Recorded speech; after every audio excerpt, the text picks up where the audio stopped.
watch this. This will be a great exercise for you, and hopefully it'll get you back on track to where you can compress the golf ball nicely and start to really start the ball on line.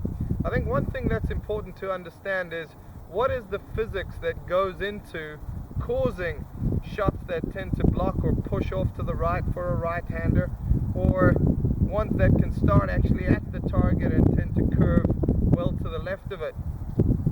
I think the primary culprit here is actually the path.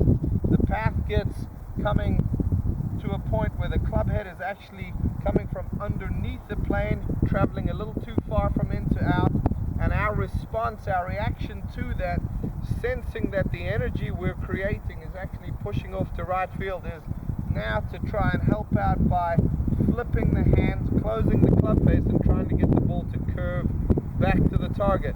When the timing's on, everything can go well.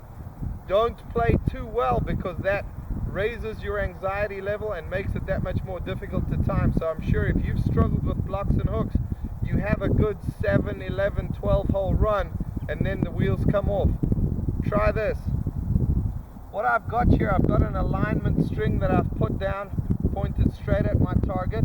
You can see I've got also one of these alignment rods, and I've just draped a towel over the end of it. What I'm going to look for is, I want to make sure that when I'm set up to my golf ball, I am not going to be able to raise and elevate my hands coming through the hit. Okay, so I'm going to have to feel like I keep the handle down coming through the hit. What that's going to do is, it's really going to make sure that the club face stays square. But more than that, actually beyond that, is you'll notice that this golf club works this way. If I push the handle out, the club head responds by working in. And on the downswing, very often if golfers are coming a little over the top or a little steep, particularly good players, they'll elevate their hands, push the handle out, and you'll notice what that does to the club head. It actually drops it back to the inside. We want to avoid that. So the one thing I want you to try to feel is like you're going to keep the handle low coming into the hit. You'll feel like the swing is going to exit low. You'll swing left through the hit.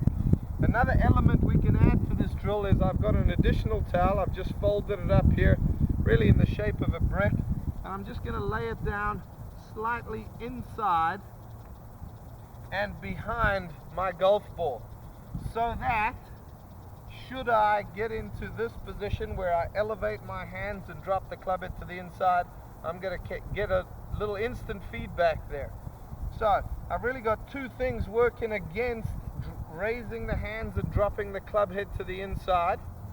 And we're going to start out just by hitting some little pitch type shots. I've got a 7-iron here. This ball should go fairly low. You'll feel like you're actually going to get your right side to cover the shots a little bit more, and the ball should go low, start slightly left,